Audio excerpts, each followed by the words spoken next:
The morning Birdie Dugan discovered the fence, she dropped to her knees in the red Texas dirt and pressed both hands flat against the freshly hewn post like she was trying to feel a heartbeat.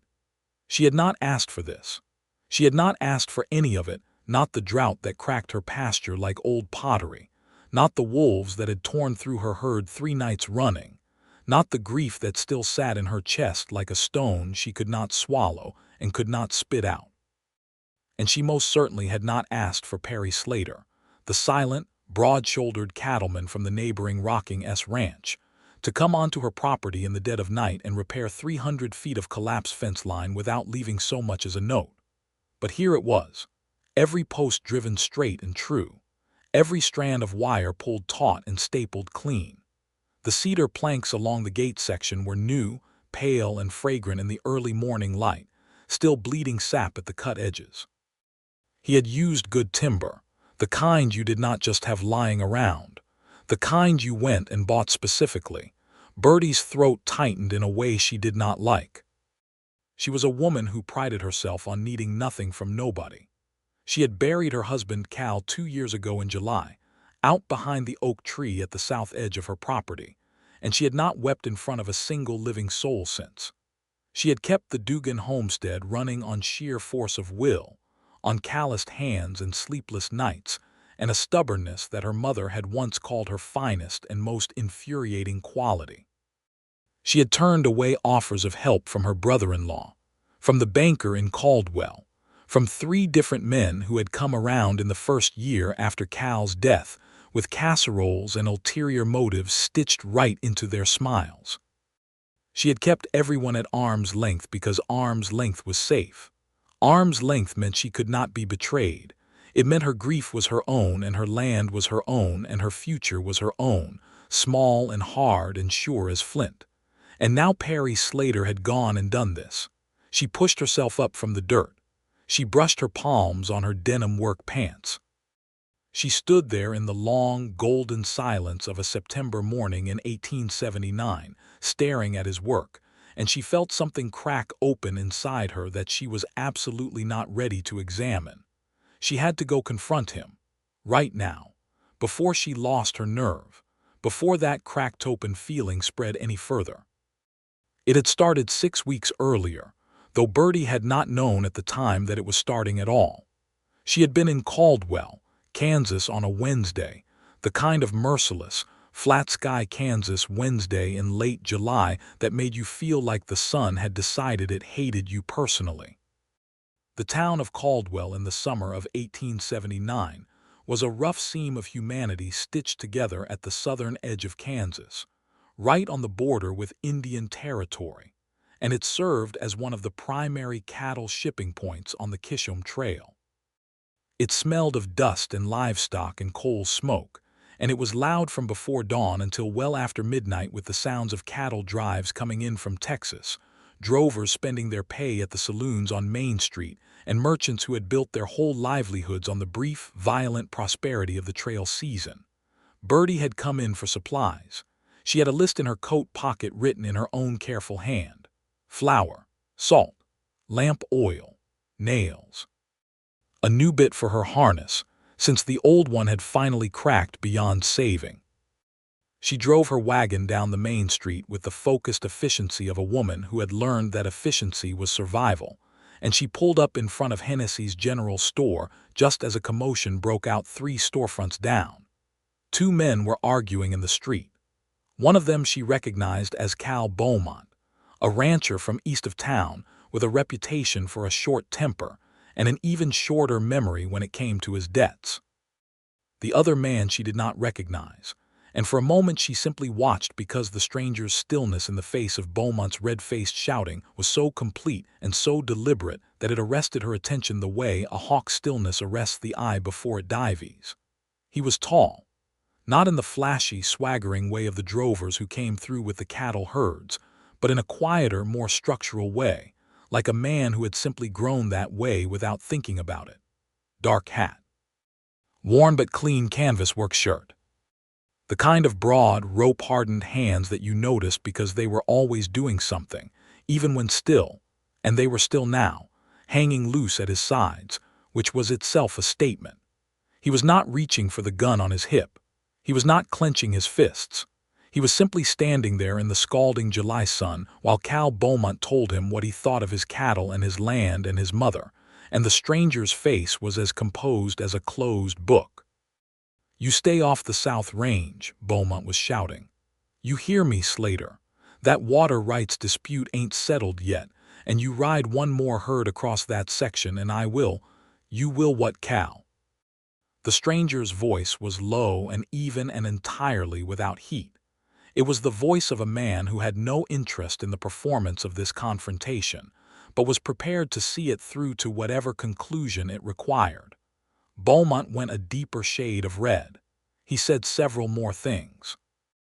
The stranger, Slater, said almost nothing, but the few words he did say had the effect of closing off each of Beaumont's exits one by one, like doors being quietly shut in a burning building, until Beaumont had nothing left to do but turn on his heel and storm off.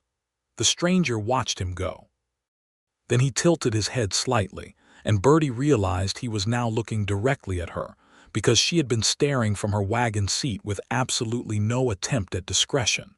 She did not look away. She was not the kind of woman who looked away. He held her gaze for a moment with dark, level eyes that gave away nothing and asked nothing. Then he turned and walked into the feed store. Birdie sat there for 2 seconds longer than she should have. Then she climbed down from the wagon and went to get her flour and her nails and her harness bit, and she did not think about the stranger with the quiet voice and the still hands for the rest of the day. She told herself that. She almost believed it. She learned his name 3 days later from her nearest neighbor, a cheerful widow named June Holloway who lived 4 miles to her north and who had an inexhaustible supply of information about everyone within a 20-mile radius. "That's Perry Slater," June said, sitting at Birdie's kitchen table with her second cup of coffee. "He bought the old rocking S from the Hendersons about 8 months ago. Came up from the Texas Panhandle, they say. Before that, nobody seems entirely sure. Runs a good clean operation from what I hear, keeps to himself mostly, doesn't drink, which in this county is practically an eccentricity." "I don't care about him," Birdie said, refilling June's cup. "Of course not," June said, with the particular smile she reserved for things she did not believe at all. The Rocking S Ranch shared a fence line with Birdie's property along the eastern boundary of her land, about 1.25 miles of shared fence that separated her grazing pastures from his. She had been aware of the boundary, obviously. She was meticulous about her boundaries, but she had not had occasion to deal with the new owner directly. She did not go looking for an occasion. The occasion found her in early August, about 3 weeks after the Caldwell encounter, when a section of the shared fence came down in the first real storm of the late summer. A brief, violent Kansas thunderstorm that rolled in from the southwest with an hour's warning and rolled out again in 2, leaving behind a toppled elm tree that had taken 40 feet of fence line with it. Birdie was out assessing the damage the following morning, calculating what it would cost in time and materials to repair, when she heard a horse and looked up to find Perry Slater riding along the fence line from his side, making the same assessment she was making from hers. He pulled up his horse, a solid-looking gray quarter horse, and looked at the damage for a moment. Then he looked at her. "Morning," he said. "Morning," she said. "That elm came down hard," he said. "It did," she said. He studied the broken posts. He ran one hand along the downed wire with the same automatic precision with which she had done it herself, reading the damage through his fingertips. He did not offer opinions she had not asked for. He did not look at her with that particular brand of male sympathy that had always made her feel like she was being appraised for fragility. "I've got the post timber already," he said. "I'll bring some over. We can split the wire cost down the middle." Birdie had been prepared for approximately 15 different conversational gambits, most of them involving some version of him suggesting he would handle it, her having to refuse, and the whole thing devolving into a negotiation of pride. She had not been prepared for the straightforward logic of his offer, and it momentarily disarmed her. "That's fair," she said, before she quite knew she was going to say it. He nodded. There was a pause. A meadowlark called somewhere in the grass. "You're the Dugan widow," he said, not unkindly, just placing her the way you placed a person in their proper context. "Birdie Dugan," she said. "Yes." "Perry Slater," he said, even though she already knew. They looked at each other across the fallen fence line. The morning was bright and already warm, and the grass was still wet from the storm, and somewhere in the far pasture her cattle were moving, and she was suddenly aware that she had not introduced herself to another man, not really introduced herself as a standalone person, and not as Cal's widow or the woman at the Dugan place, in over 2 years.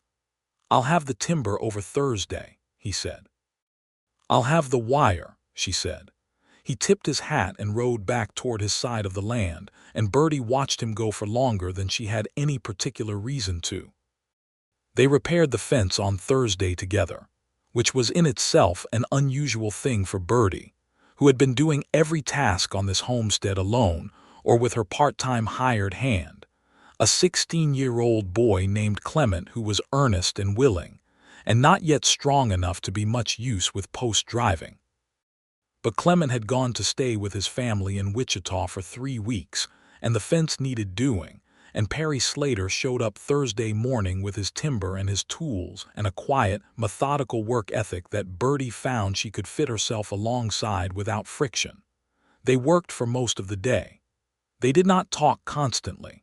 They talked when there was something to say. She told him which posts she thought should go deeper because of the soil composition at that section of the land.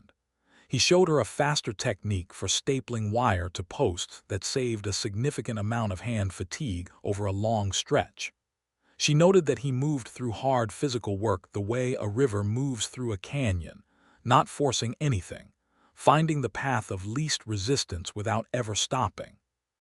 By mid-afternoon, with the fence repaired and the tools put away and both of them standing in the late summer heat with the particular satisfied tiredness of completed work, she said, "Thank you for the timber."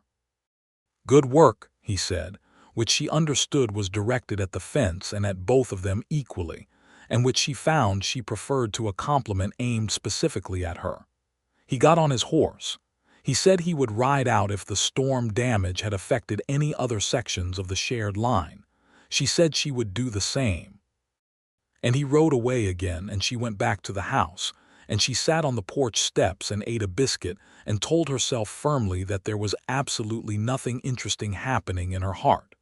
There was, of course, something interesting happening in her heart. She just had no intention of letting it go anywhere. The summer deepened. The drought that had been threatening since June finally arrived in earnest, cracking the pasture soil and shrinking the creek that ran along her western boundary to a sluggish trickle. Birdie had seen droughts before.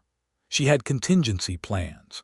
She had a dug well that was still good and a cistern that she filled whenever rain came, and a stubborn, practical willingness to restructure her whole operation if that was what it took to come out the other side.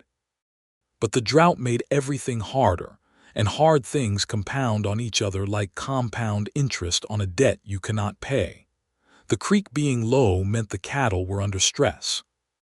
The cattle under stress meant the fence on the western boundary was taking a beating from animals pressing into it looking for better grazing, and in September the wolves came. She had heard reports from other ranchers in the area, 3 separate incidents of wolves coming up from Indian territory and hitting livestock. She had taken precautions. She had reinforced the pasture where her calves slept. She had set guards. But wolves are patient and intelligent, and the dark of a September night in southern Kansas is very dark indeed. And on 3 consecutive nights, they found the weakest point in her eastern fence line, the section that had been aging badly, and that she had known all summer she needed to replace, but had not yet found the time or the money to prioritize, and they tore through it. The first night she lost 2 calves.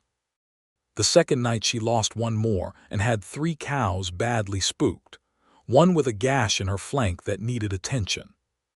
The third night she sat up with her rifle until dawn and the wolves did not come, and in the gray morning light she walked the broken section of fence and calculated the cost of replacing it and felt, for the first time in 2 years, The particular specific despair of a person who has been fighting so hard for so long that they can feel their own strength beginning to thin at the edges.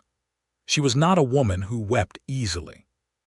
But she stood in front of that ruined fence in the early morning of the third day, and her eyes burned and her throat ached, and she pressed her lips together and breath through her nose until it passed. She could not afford the timber. Not right now. The drought had already forced her to sell off more cattle than she had planned, at prices that were lower than she had hoped. She had enough to keep the operation afloat through winter if nothing else went wrong, but nothing else was supposed to go wrong, and the fence was going wrong, and she did not have a surplus in which to absorb it. She would figure it out. She always figured it out. She went inside and made coffee and sat at the kitchen table with her ledger book and the lamp burning, and she worked through every number she had. There was a bank in Caldwell that might extend her a small line of credit. There was a timber merchant in Arkansas City who sometimes had deals on end-of-season stock. She wrote down every possibility in her careful hand, and then she looked at what she had written, and then she closed the ledger book and went to bed and told herself she would start making inquiries in the morning. She slept the deep, unconscious sleep of the utterly exhausted. She did not hear a single sound from outside. What Perry Slater had seen was this. 3 mornings in a row, Birdie Dugan walking the eastern fence line at dawn, her figure small and straight against the pale sky, moving with a deliberateness that he had come to recognize as her default mode, but that on the third morning held something different. Something that looked, from a distance, like a woman standing very still in a way that was different from the stillness of assessment or the stillness of rest. He had a rule in his own life about watching people from a distance and reading things into what he saw. He had learned, in 34 years of being alive and 12 of those years working cattle country from the Texas Panhandle up through Kansas, that you could be wrong about what you were seeing, and that wrong assumptions about a proud person's vulnerability were the fastest way to insult them. So he did not assume. He observed. What he observed was a fence that was genuinely destroyed. He could see it from his own property. The eastern line of the Dugan place was visible from his high pasture if you looked for it, and he had been looking for it since the wolf trouble started because his own fence line was adjacent, and he was watching for damage on his side. He could see that her fence was down in a significant section. He could see that it had not been repaired after 3 days. He knew what cedar post timber cost right now in the drought economy. He knew because June Holloway talked to everyone, and June Holloway had mentioned it in the general way of community information sharing, that the Dugan place had had a hard summer.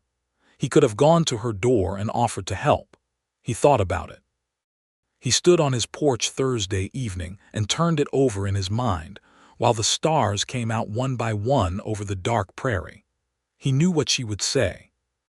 He had talked to her maybe 8 times in the 8 weeks since they had met, and he had learned enough about Birdie Dugan to know with absolute certainty that if he rode up to her door and said, "I would like to repair your fence," she would look at him with those direct, measuring brown eyes and say that she had it handled and thank you kindly and please get off her land. He had seen the way she reacted to help offered from a position of pity. He had seen it in town once, when old Franklin Meeks had approached her with that particular brand of sympathetic concern that men offered widows, and Birdie had gone so cool and precise that Meeks had actually backed up a step. She did not want to be handled. She did not want to be managed. She did not want to be helped in ways that put her in anyone's debt or under anyone's care or in any position where she could be controlled by the weight of an obligation. He understood this. He had his own version of the same wall, built from different materials but standing just as high. He thought about what it would feel like to know that the gap in your fence was letting predators through your herd.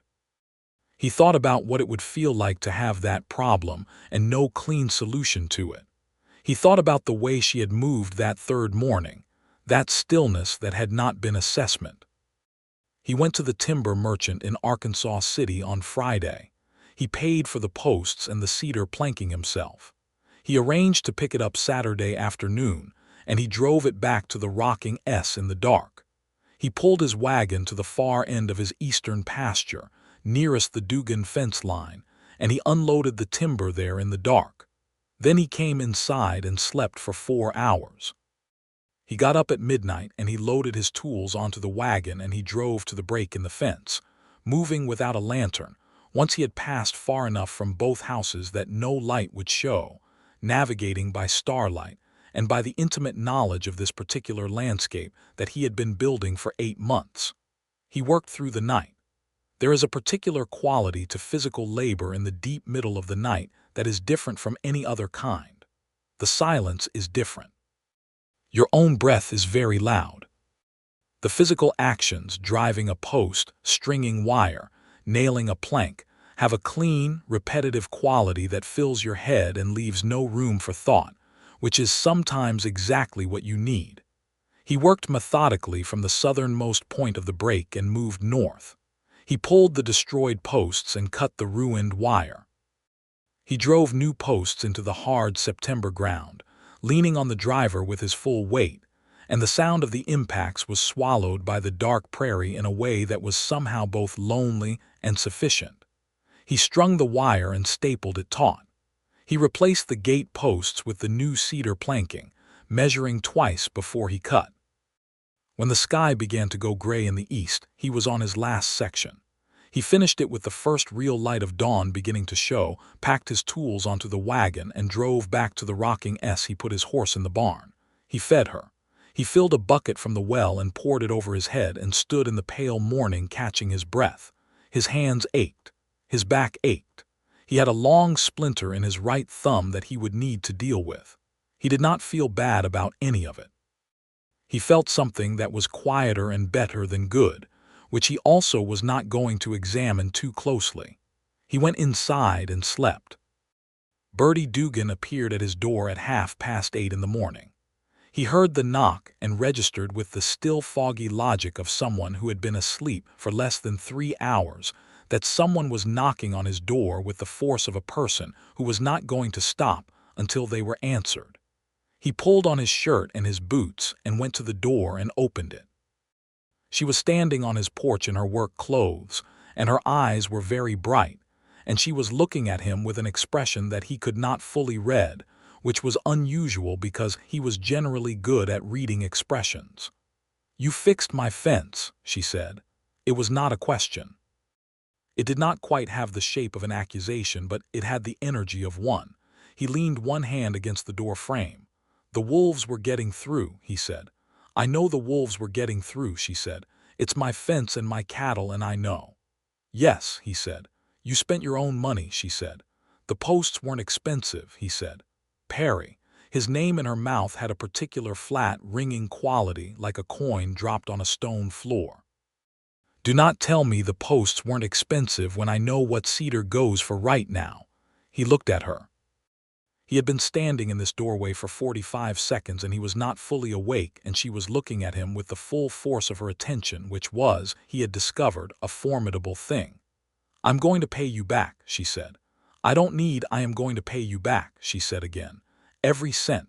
We will agree on a number and I will pay you back, and that is not negotiable. What is negotiable is the timeline." He looked at her for a moment.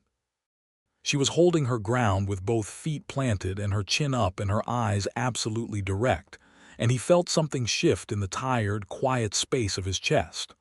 "All right," he said. She blinked. She had expected more resistance. "All right," she said back. Then she said, "Why?" He knew what she was asking, not why had he fixed it. She knew why he had fixed it operationally, the wolves, the herd, the danger. She was asking the deeper version of the question. Why had he done it in the dark without asking? Why had he not come to her door and negotiated?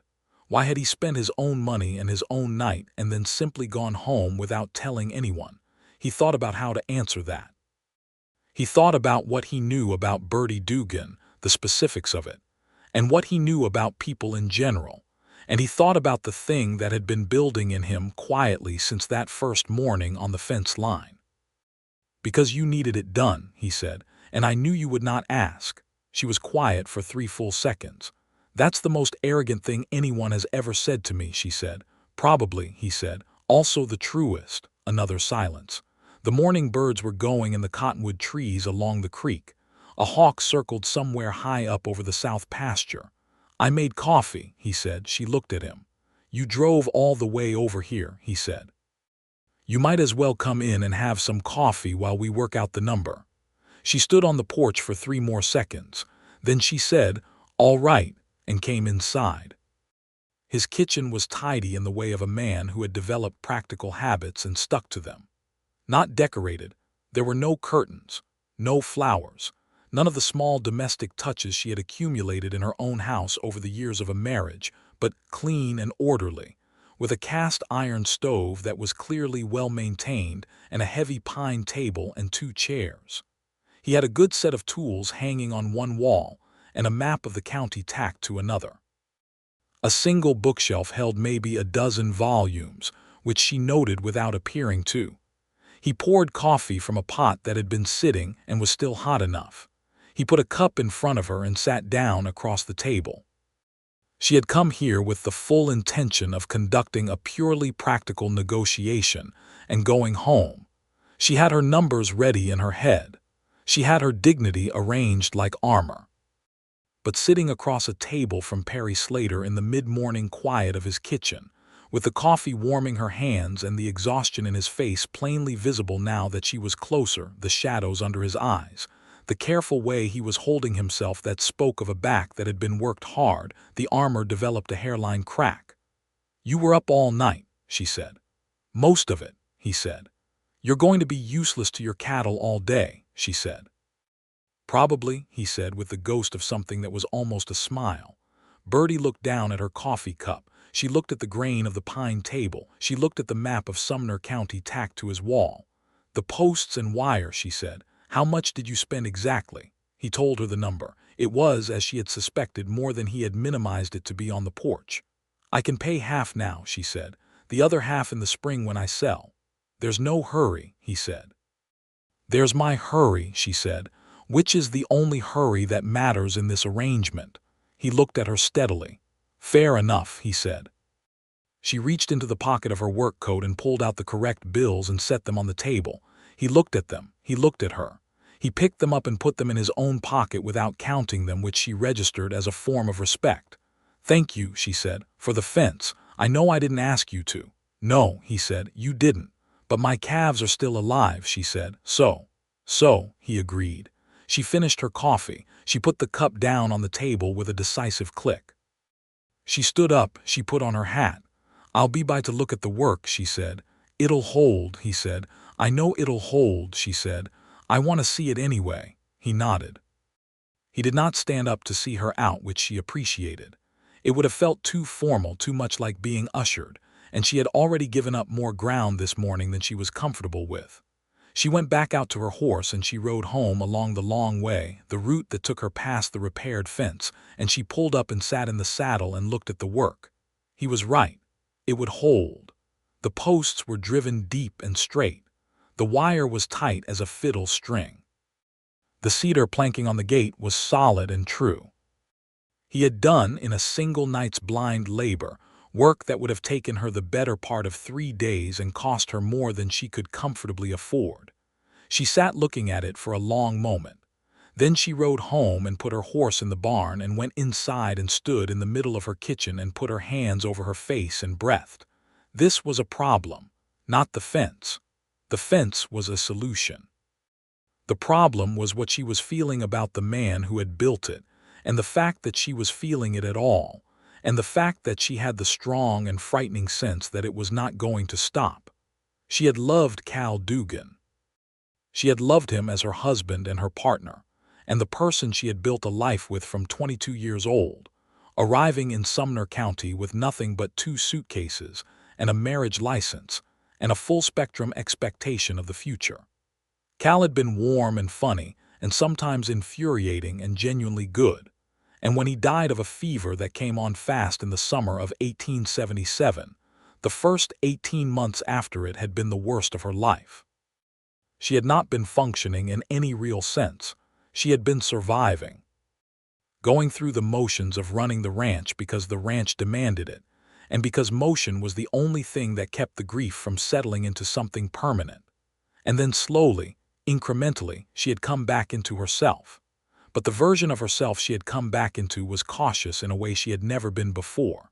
She had built the wall deliberately, stone by stone, because she understood now, viscerally and with every cell of her body, what it cost to love someone and then have them go. She was not willing to pay that cost again, except Perry Slater had spent his own money and his own night fixing a fence she had not asked him to fix, and had not told her about it, and had not expected anything in return. And when she had shown up on his porch with fire in her eyes and prepared for a fight, he had leaned in the doorway and said, "Because you needed it done and I knew you would not ask," with the simple, direct certainty of a man who had simply looked at a situation and known what was right. She was in serious trouble. October came. The weather began to shift, the brutal heat of the Kansas summer finally relenting, the mornings coming in cool and golden. The drought eased slightly in mid-October with 2 good rains, enough to green the pasture back to something livable and bring the creek up to a respectable level.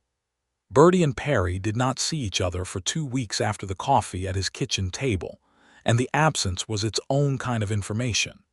She was aware of his side of the shared fence line in a way she had not been before, in the specific way that you become aware of something you are deliberately not looking at. On a Tuesday in mid-October, she found a message on her porch when she came out in the morning. It was a folded piece of paper with her name written on it in a careful, economical hand. Inside it said only, "South Creek Crossing post is working loose. Thought you should know, P.S." She went and looked at it. He was right. The post was working loose, probably from the creek rising slightly with the recent rain. She fixed it herself in an hour. She wrote a note back. She folded it and rode it to his porch and left it there. It said, "Fixed. Also your northwest corner wire is going low at the 3rd post in. Thought you should know, B.D." This became, without either of them explicitly deciding it, a form of communication. Notes on each other's porches. Brief, practical reports on the state of the shared fence line, on wolf sightings, on weather. The notes were short. They were entirely practical in content. They were each, in their own way, a small reason to think about the other person, to ride past the shared boundary with a slightly different quality of attention, to be present in each other's peripheral awareness in a way that was quiet and undeniable. June Holloway noticed. June Holloway noticed everything. "Perry Slater was asking about you," June said, on one of her twice-monthly visits to Birdie's kitchen table. "At the feed store. Nothing dramatic. Just asking after your herd. Neighbors ask after each other's herds," Birdie said. "He asked after yours specifically," June said. "Not mine, not the Beaumonts, yours." "June," Birdie said. "I am simply reporting what I observed," June said, with the same beatific smile. Birdie said nothing else on the subject. But that night she sat on the porch after supper and watched the stars come out over the eastern ridge and thought about a man who asked after her herd by name, and she felt the crack in her armor spread another centimeter. The real turning point came in late October, on the last Saturday of the month, which was the date of the Caldwell Fall Social. The Fall Social was one of the principal social events of the Sumner County calendar, held every year in the Caldwell Town Hall, and attended by virtually everyone from the surrounding ranch country and farmland. It was where news was exchanged and alliances formed and grudges aired and occasionally romances begun. Birdie had attended every year since coming to Sumner County, including the 2 years since Cal's death, because her absence would have been conspicuous and because she was not going to let grief make her smaller than she had been. She wore her good blue dress. She put her hair up. She drove her wagon to town alone, as she did everything alone, and she arrived at the hall to find it already warm with lamplight and full of people.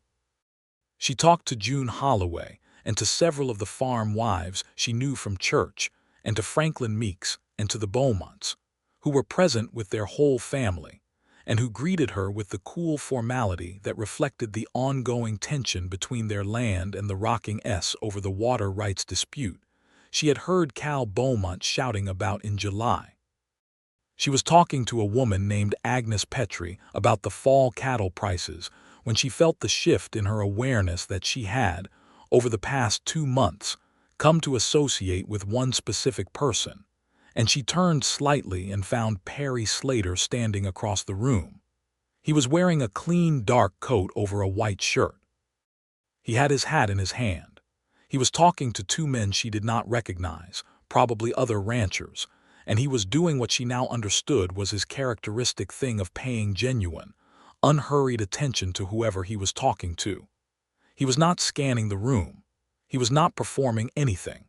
He was simply present, the way he was always present, with that quality of being entirely himself that she had come to find more compelling than she wanted to admit. He noticed her because she was looking at him and their eyes met across the room. Something moved between them, wordless and immediate, not dramatic, not the kind of thing anyone else in the room could have seen, but there. He excused himself from his conversation and crossed the room toward her, and she stood her ground with her chin up and her hands quiet at her sides. "Mrs. Dugan," he said. "Mr. Slater," she said. "I didn't know you would be here," he said. "I didn't know you would be either," she said. These were both lies, or something close to lies. She had certainly thought about the possibility of him being here, and based on the slight, careful quality of his smile, she suspected the same was true of him. But they were the polite lies you tell when the truth would expose too much. They stood together through most of the evening. Not exclusively together. Birdie moved through the room as she always did, talking to everyone who needed talking to, fulfilling her social obligations with the brisk competence she brought to everything. But she moved back to Perry between conversations, and he was always there when she came back, turned toward the room at a slight angle that meant when she returned to his side they were naturally positioned facing the same direction, shoulder to shoulder, like 2 people watching the same horizon. He was not a talker. She had known this, but she discovered that evening that he was a very good listener, with the kind of attention that made you say more than you intended, and that he had a dry, quiet wit that came out in short observations that you sometimes did not catch for a second and then found very funny. She made him laugh twice. The second time he actually let the laugh out instead of suppressing it, and it was a warm, real sound, slightly surprised, like a man who had forgotten for a moment to be careful, and it did things to her chest that she was not prepared for. On the walk out at the end of the evening, the hall emptying into the cool October night, people collecting their horses and their wagons, he walked with her to her wagon and stopped at the wheel while she climbed up to the seat. "I'll ride out and look at the south section this week," he said. "The wet weather might have shifted some of the posts we drove in August." "I'll do the same from my side," she said. He nodded. He put his hat back on. He looked up at her on the wagon seat. "Birdie," he said. It was the first time he had used her Christian name, and it landed differently than she expected, with a weight and a warmth that ran from her name all the way down to something she had kept locked very tightly for 2 years. She waited. "The fall social next year," he said. "I'd like to bring you, if you'd allow it." She looked at him in the lamplight falling from the hall behind him. She looked at the steadiness of his face and the patience in his eyes and the complete absence of pressure in the question. It was offered, not pushed, the way everything he offered was offered, as a genuine option, freely taken or freely refused. A year ago she would have said no. 6 months ago she would have said no. Even 6 weeks ago, standing in front of the repaired fence in the morning light, she might have said no. She said, "Ask me again when it comes around." He smiled. It was a real smile. It reached his eyes. "Fair enough," he said, and he stepped back from the wagon. She drove home through the dark Kansas prairie with the stars spread overhead like something poured out of a bag, and the October wind clean and cold, and the feeling in her chest of something that had been closed beginning, very tentatively, to open. She was scared.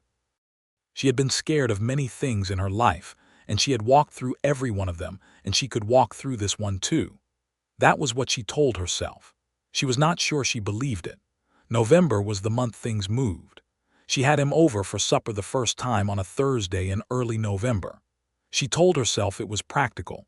They needed to discuss the water allocation for the shared creek section as the winter came on, and it was more efficient to discuss it over a meal than in a cold pasture.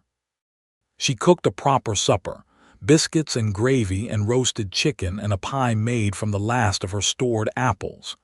He arrived precisely when she had said, which she noted. He knocked rather than walking in, which she also noted. He brought a wrapped piece of paper that he set on her table without comment, and when she unwrapped it later, she found it was a county map that showed the water course through both their properties with all the relevant access points marked, which was the most practical and thoughtful gift she had ever received. They talked about the water allocation and about the winter, and about their respective cattle operations with the ease of two people who had found, somewhere in the preceding months, a common language. She learned that he had come from a ranch in the Texas Panhandle that had failed in the drought of 1875, not his own ranch, a family operation he had been working with his father and brother, and that the failure had been the kind that happened slowly and then all at once, taking everything with it including, eventually, his father's health. He spoke of it without excessive weight, but without the false lightness people sometimes used to prove that painful things hadn't touched them. It had touched him. It had been formative. It was part of why he ran his operation the way he did, conservatively and with the absolute minimum of debt and the maximum of contingency preparation. She told him about Cal, not everything, but some of it. She told him about arriving in Kansas at 22 with nothing but the will to build something. She told him about the first hard years and the good years in the middle, and the way Cal had died quickly and without warning in the summer of his 41st year, and the way the world had seemed to contract afterward to just the size of the work directly in front of her. Perry listened with that complete, unhurried attention that she had come to understand was not a social skill, but simply the way he was built. He did not offer reassurances or interpretations or the kind of reflexive consolation that people sometimes deployed to move past discomfort. He just listened, and when she was done, he was quiet for a moment, and then he said, "It sounds like you built something real, both of you." She looked at him across the supper table. "Yes," she said, "we did." "And you've been running it alone for 2 years," he said. "Yes," she said again. "That's not nothing," he said. "No," she said, "it's not." He left at a decent hour. He shook her hand at the door, a formal gesture that was also, somehow, exactly the right one, firm and clean and an acknowledgement of something between equals. She stood in the doorway and watched him ride away, and then she closed the door and leaned against it in the dark of her kitchen with her heart going at a rate she had no patience for. The second supper she cooked for him was in mid-November, and this time there was no practical pretext. She simply wanted the company, his specific company. She sent him a note on a Monday, and he replied on Tuesday, and he came on Thursday, and they talked about everything under the sky except the thing that was building between them, which was fine because sometimes you need to circle a thing for a while before you can name it. The third time was different. He came on a Saturday afternoon in late November with the first real cold of the season in the air, and they had meant to just look at the south pasture fence together because she had spotted some heaving from the freeze-thaw and wanted his read on it. But the inspection took an hour, and by the time they were done the temperature had dropped 10 degrees and the sky was the color of pewter and coming down fast. "Come inside," she said, "until this passes." The weather did not pass. It became, by late afternoon, a proper early winter squall, the kind that drops 4 inches of snow in 3 hours and makes riding home inadvisable. She made supper. He helped without being asked, peeling potatoes with the methodical competence he brought to all tasks, and they worked side by side in the small kitchen with the storm pressing cold against the windows and the lamplight warm and close. After supper, they sat at the table. She got out the checkers board because it was something to do with the hands while talking. He turned out to be a serious checkers player, which she had not expected, and which annoyed her because she was also a serious checkers player and she was used to winning. He beat her twice. She beat him once. They were halfway through the fourth game when she looked up and found him looking at her with an expression she had not seen on his face before, not the careful steadiness. Something more open, something that was not quite steady. "Birdie," he said. "Perry," she said. "I need to tell you something," he said. She kept her hands still on the board. "All right," she said. "I have not been in any hurry about this," he said. "Because I know you have not been ready, and I know you are not a person who responds well to being pushed, and I am not trying to push you." "But," she said, "but I would be lying to you if I let this go on without saying that the reason I have been finding so many reasons to be around your fence line this fall is not the fence," he said. He said it plainly, without ornamentation, the way he said everything. The way he offered things as a statement of fact, freely received or freely rejected. Birdie looked at him across the checkers board. She looked at the careful honesty of his face. She thought about the fence in the night, and the coffee in the morning, and the notes on the porch, and the evening at the fall social, and the 2 suppers and this one, and the way her house felt different with him in it, not smaller, not encroached upon, but fuller, more present. She was scared. She had known she was scared for weeks, but she had also known underneath the fear something else entirely. "I know it's not the fence," she said. He looked at her. "I know what it is," she said. "I have known for a while. I have just been taking my time with it." "That's your right," he said. "Yes," she said. "It is." A pause. "Perry." "Yes," he said. "I am not easy," she said.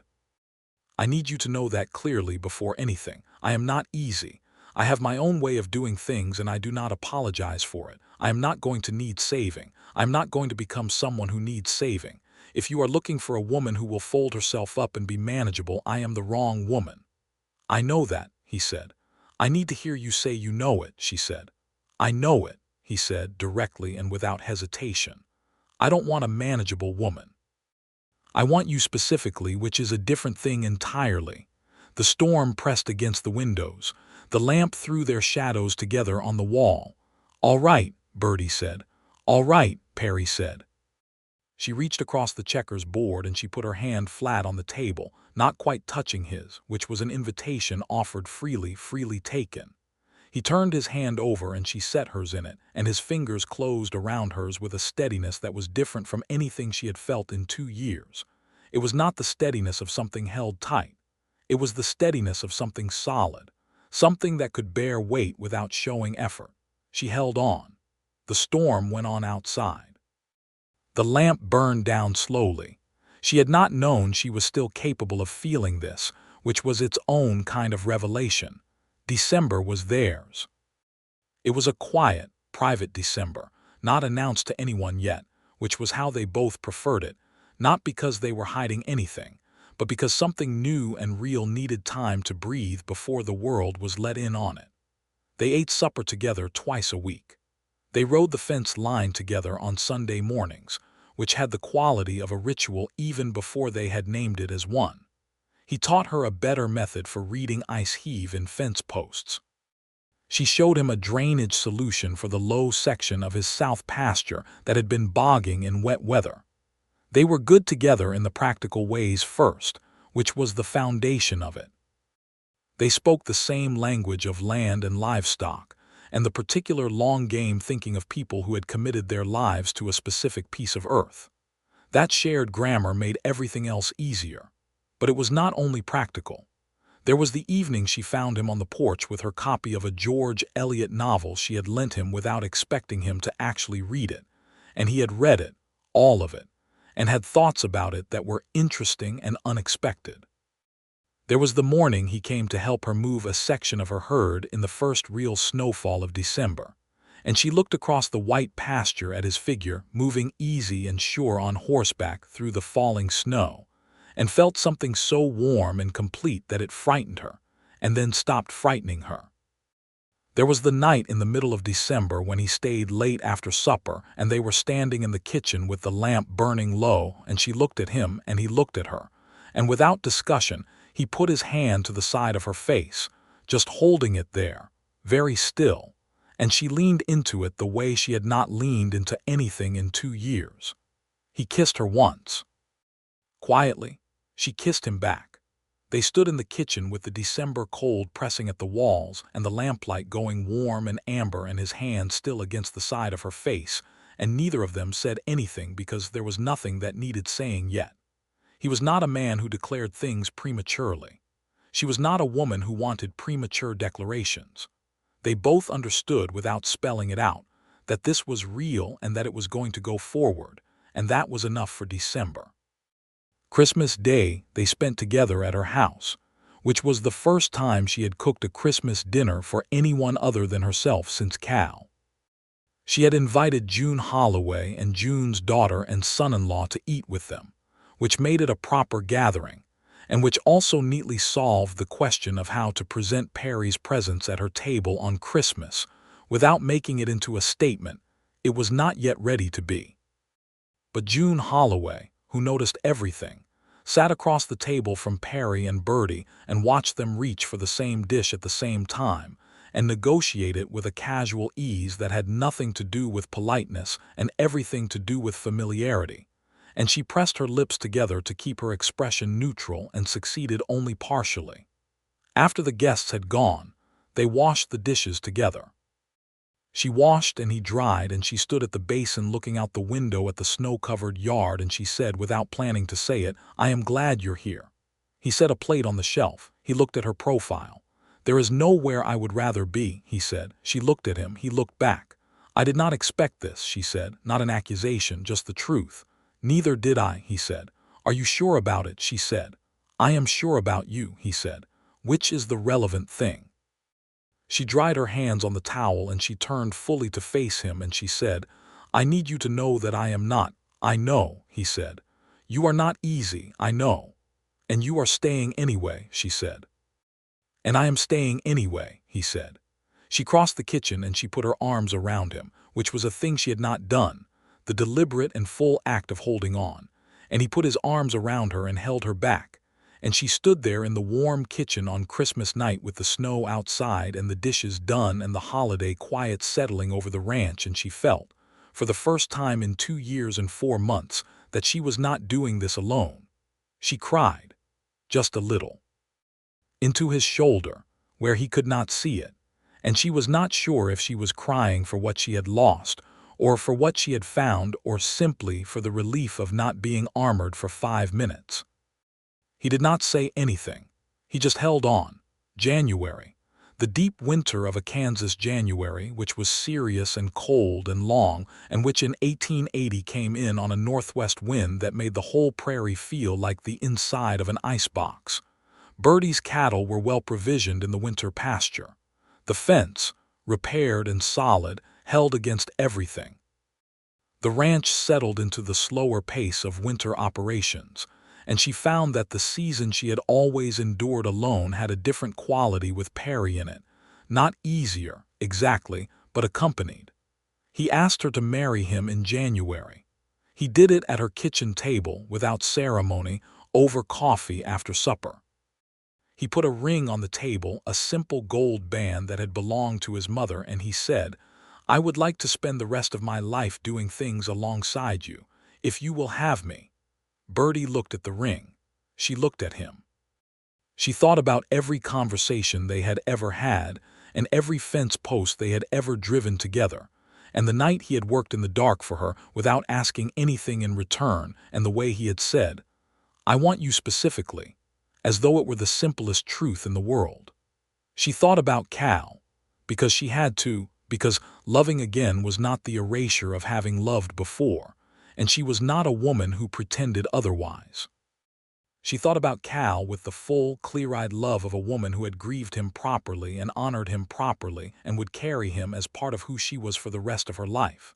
And she thought about the future, her future, the one she had been building with such fierce, solitary intention for 2 years, the one that was narrower than it needed to be because she had built it to fit exactly one. She picked up the ring. She put it on. "Yes," she said.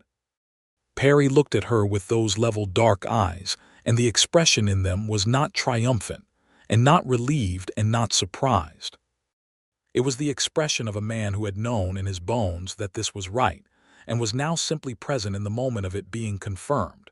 He reached across the table and held her hand, the one with the ring. "I will not make this harder than it needs to be," he said. "You couldn't if you tried," she said, "which is one of the reasons I'm saying yes."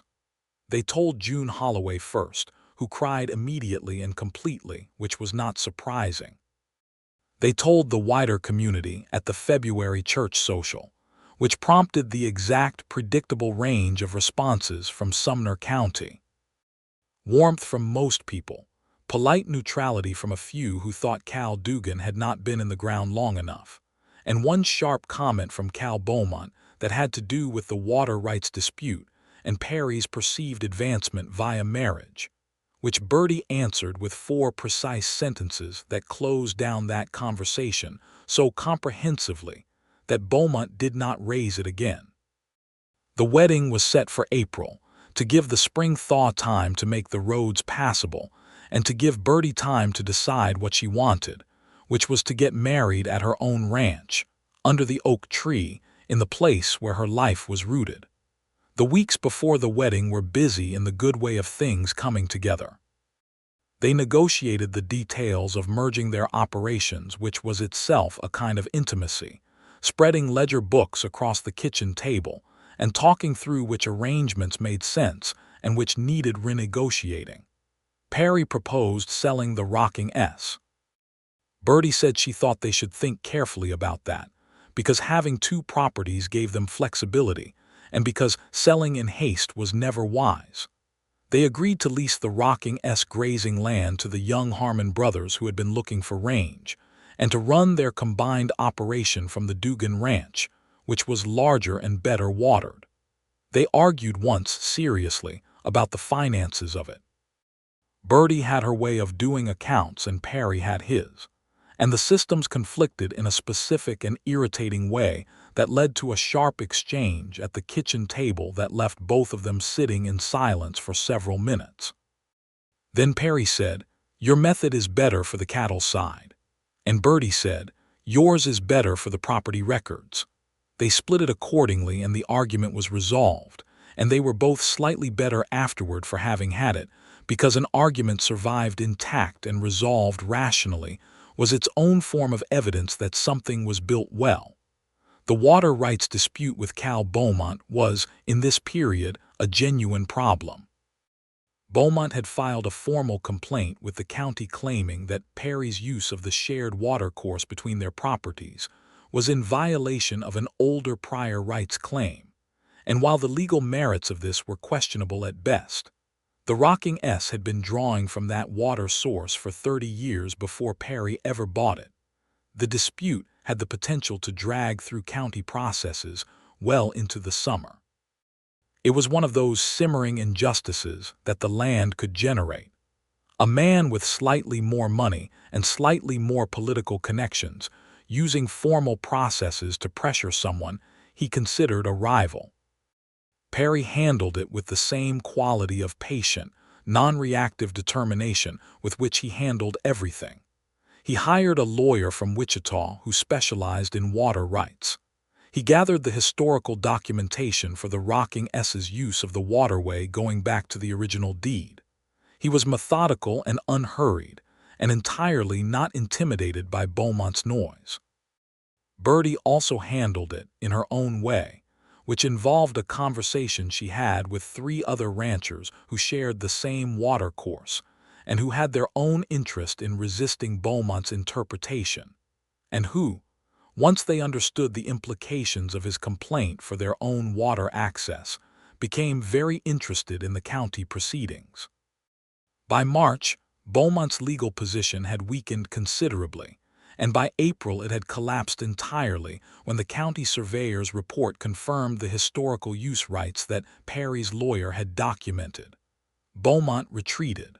The water continued to flow where it had always flowed. Perry, when Birdie told him what she had done with the other ranchers, looked at her for a moment in that particular steady way. "You mobilized a coalition," he said. "I had conversations with interested parties," she said. You mobilized a coalition, he said again, with something that was definitely a smile.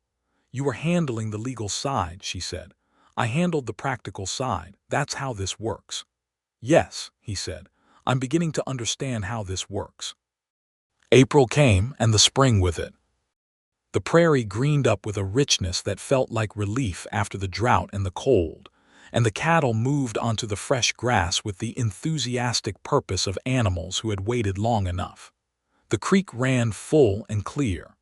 The repaired fence on the eastern boundary stood clean and solid, the cedar posts weathering into the landscape as though they had always been there.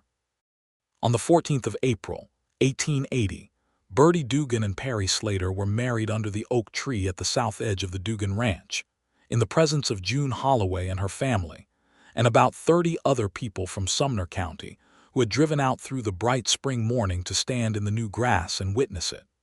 The minister was a Methodist circuit preacher named Reverend Hollies, who had a kind face and an economical approach to ceremony that both Birdie and Perry had specifically requested.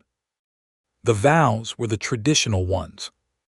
Birdie said them in her clear, direct voice, and meant every word with the specific, clear-eyed love of a woman who had already learned what loss cost and was choosing to be here anyway, fully and without reservation. Perry said them with the same deliberate care he brought to everything, and when he put the ring on her finger a second time, she had kept his mother's ring on since January. He held her hand for a moment and looked at her and smiled the real smile, the one that reached all the way up. June Holloway cried. Several other women cried. Perry's ranch hand, an older man named Walt who had come up from Texas with him, stood at the back of the gathering looking at the sky in a way that was designed to suggest he had something in his eye. Birdie did not cry. She stood in the April sunlight with her husband's hand in hers, and she felt the fullness of it, the loss that had preceded it and the work that had built it and the love that was here now, present and real in hers, and she breathed it all in, and she smiled. The wedding supper was at the ranch, with food prepared by half the women of the county and tables set up in the yard, and there was music from a fiddle player, and it went on past dark with people talking and dancing under the stars. Birdie danced with Perry exactly once, which was not her habit, but the fiddle struck up something slow, and he offered his hand and she took it, and they danced in the lamplight in the yard of the ranch that had always been hers and was now also his. He did not lead exactly and she did not follow exactly. They simply moved together, finding the balance of it, the way they found the balance of everything. "How are you feeling?" he said quietly near the end of the dance. "Honest answer," she said. "Only kind worth having," he said. "Happy," she said. "Genuinely, properly happy. I did not realize how much I had missed feeling that." He pressed his hand against her back. "So did I," he said. They went into the house late, after the last guests had gone, and the yard was quiet and the lamp was low, and the Dugan ranch, the Slater ranch, though she would keep the Dugan name on the deed because it was her name and her history, and he had never asked her to change it, was silent in the deep spring night. Birdie stood at the bedroom window and looked out at the dark yard and the fence line visible in the far distance, the eastern line straight and solid. Perry came to stand beside her. "You know," she said, "I thought about tearing it down." "The fence," he said. "When I first found out what you had done," she said, "I thought about pulling every post and starting over with my own timber so it would be my fence and not yours and no one could accuse me of." She stopped. He waited. "Of needing someone," she said. He was quiet for a moment. "But you didn't," he said. "No," she said, "I didn't, because it was good work and the calves needed it and I am practical above all things." "And," he said, because he had learned by now when there was an and. "And," she said, because somewhere under all the practical reasons I knew it meant something. I just wasn't ready to know it yet." He put his arm around her and she leaned into it, and they stood at the window together looking out at the dark spring land.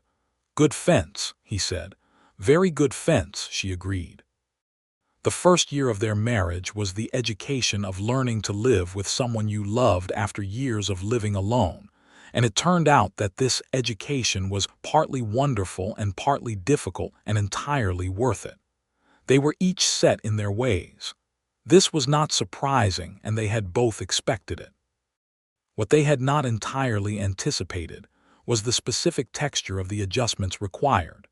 The small negotiations of daily life that were not about large principles, but about things like who got up first to start the stove, and whose coffee was stronger than the others preferred, and the discovery that Perry had a habit of leaving his tools on the kitchen table when he was in the middle of a project that drove Birdie to a degree of internal irritation that she expressed, carefully, once, and that he adjusted carefully after.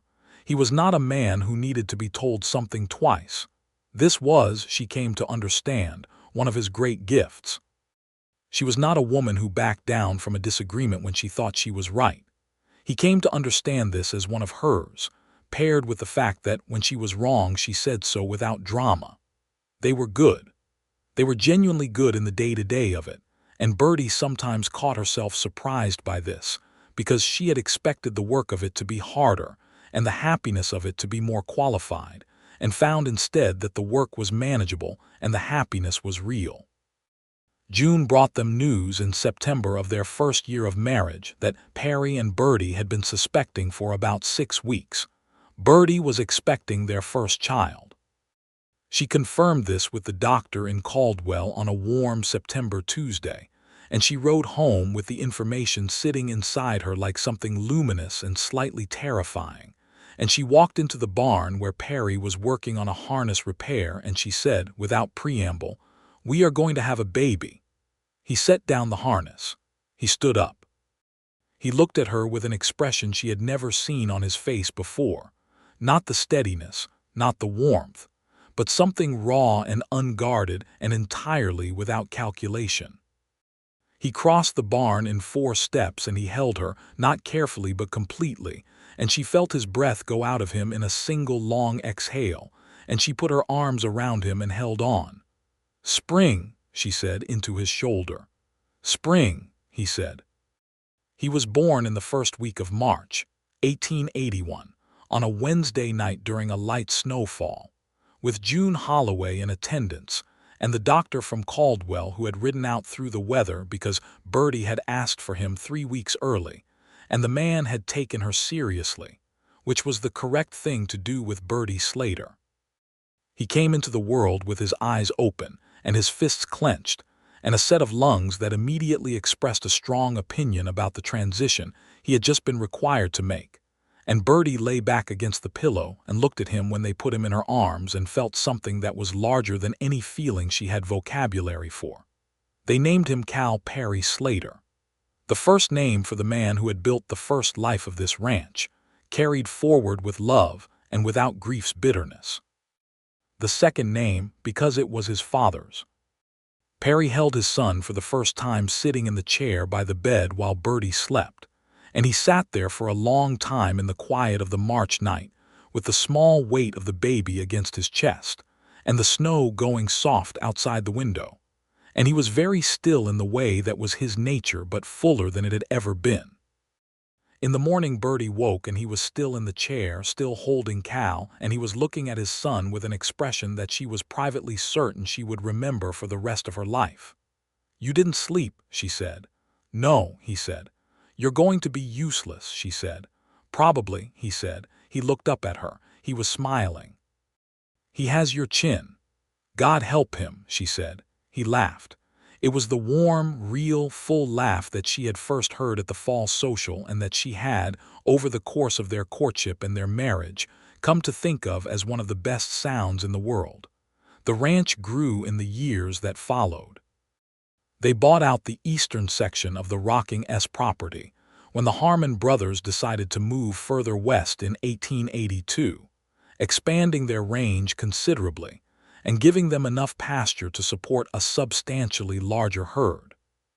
Perry proved to be exactly as good a long-term planner as his careful approach suggested. The operation he and Birdie built together was productive, without being reckless, growing year over year, in a way that was solid and sustainable. They had a second child in 1883, a daughter they named June after the woman who had watched over the beginning of their story with such cheerful attention, and who was both delighted by this and slightly emotional about it in ways she expressed to everyone in a 10-mile radius for approximately 3 months. June Slater came into the world with her father's dark eyes and her mother's temper, and an immediate, charming certainty about what she wanted, and the household rearranged itself around her with the ease of a family that was already practiced at accommodation. Little Cal, by the time his sister arrived, was a solemn, curious 2-year-old who approached the new baby with the same methodical, investigative spirit his father brought to everything, which Birdie found both amusing and deeply characteristic. He would, she suspected, grow up to be the kind of man who did things in the night without asking for credit, and she thought she could live with that. In the summer of 1884, a grass fire came through the south quarter of their range and burned a section of fence and killed a portion of the late summer grass cover, and they spent 3 weeks repairing and replanting and managing the aftermath of it. It was hard work and expensive work, and there were 2 days in the middle of it when Birdie did all the accounting and found the numbers close enough to cause genuine concern. She put the ledger on the table and she told Perry exactly what she found without softening it. He sat with the numbers for a while. He looked at the options. He proposed selling off the leased section of the Rocking S property, which they had been holding as a reserve, and which at current prices would cover the repair costs and leave them solvent through the winter. "I thought we were keeping that as a reserve," she said. "We were," he said. "This is what reserves are for." She thought about it. She thought about the man who had come to Kansas with nothing after a ranch failure had taken everything, and who had built from that point with such careful, deliberate conservatism, and who was now suggesting they liquidate a reserve because the math required it. "Are you sure?" she said. "The land will still be there," he said. "We can buy it back if they'll sell, and if they won't, we'll build from here. We've done it before." She looked at him across the table, this man she had married, this man who had driven fence posts in the dark for her before she had thought to ask. "Yes," she said, "we have. They sold the section and they covered the loss and they came through the winter with their operation intact and their family fed and their fence standing. By 1885, the ranch was stronger than it had ever been under either name. The combined Dugan-Slater operation was one of the most reliable producers in Sumner County, and Perry had developed a reputation among the Regional Cattlemen's Association for the kind of sound, practical judgment that is more valuable than any single year's luck. Birdie had become, in a different way, a known figure, a woman who ran a significant ranch operation on her own terms, who served on the school board for the new district school that opened 3 miles from their property, and who had the specific, durable influence of someone whose opinion was listened to because it was always grounded in real knowledge. They had a 3rd child in 1886, another boy, who they named Robert for Perry's father, and who arrived with a storm of red curls and an enthusiasm for being alive that immediately exhausted and delighted everyone around him. The house, over the years, had been expanded and improved, a real parlor now, built onto the east side, with glass windows and a proper floor, and a 2nd bedroom for the children. Perry had built a proper porch across the front, with 2 rocking chairs that they sat in on summer evenings after the day's work was done, watching the long prairie twilight come down over the grass and the fence line and the land that was theirs together. On one of those evenings in the summer of 1886, with the baby Robert asleep inside and Cal and little June playing some elaborate game in the yard with a stick and a piece of rope, Birdie said, without looking at Perry, "Do you know what I was thinking about today?" "Tell me," he said. "That morning," she said, "when I found the fence." He was quiet. "I was so angry," she said, and so she stopped. "So scared, not of you, of what I felt when I saw what you had done." "I know," he said. "You couldn't have known," she said. "I suspected," he said, with the ghost of a smile she could hear without looking at him. She rocked the chair gently. The twilight was coming down golden and slow, and the children's voices carried across the yard, and the cattle were quiet in the far pasture, and everything was exactly as it should be. "I am glad," she said, "that you are not a man who waits to be asked." He turned his head and looked at her. She met his eyes. "And I am glad," he said, "that you are not a woman who never asks." She looked at him for a moment.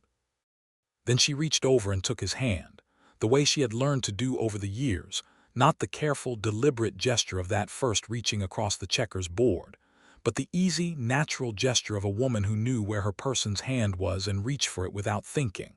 He held on. The evening settled around them. Robert woke and cried, and Perry got up without being asked and went inside, and she could hear his voice, low and certain, talking the baby back to calm. Cal came running to show her a grasshopper he had caught in his cupped hands, and she leaned over and looked at it with the appropriate gravity, and he ran off again, satisfied.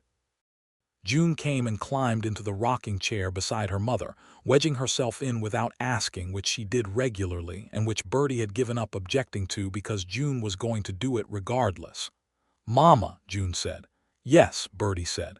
"Is Papa fixing something again?" June said from inside. "Your brother," Birdie said. June considered this. "Robert cries too much," she said. "So did you," Birdie said. Perry came back out with Robert on his shoulder, patting the baby's back with one hand, and settled into the other rocking chair. "Better," Birdie said. "Much," Perry said. They sat on the porch in the summer evening, the five of them in the quiet gathering dark, and the prairie went on around them in every direction, vast and beautiful and indifferent in the way of great things, and their particular piece of it, fenced and watered and worked and loved, held them at its center. The fence on the eastern boundary was still standing.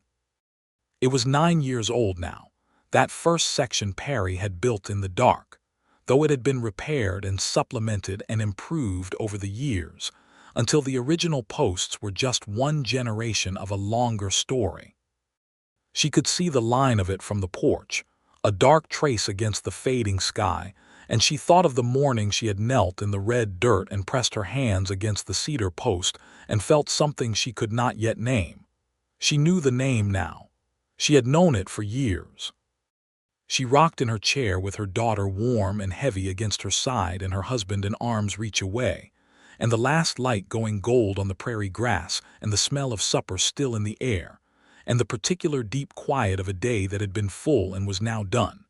And she thought that this, all of it, the hard parts and the good parts and the work and the love and the life built from both, was everything she had come to Kansas for, even though she had not known it at the time. Even though she had needed a fence built in the dark to begin to figure it out. The stars came out, one by one, the way they always did, the way they had always done over this particular piece of land long before anyone built a fence on it, or ran cattle on it, or loved anyone under its sky, and they would go on long after.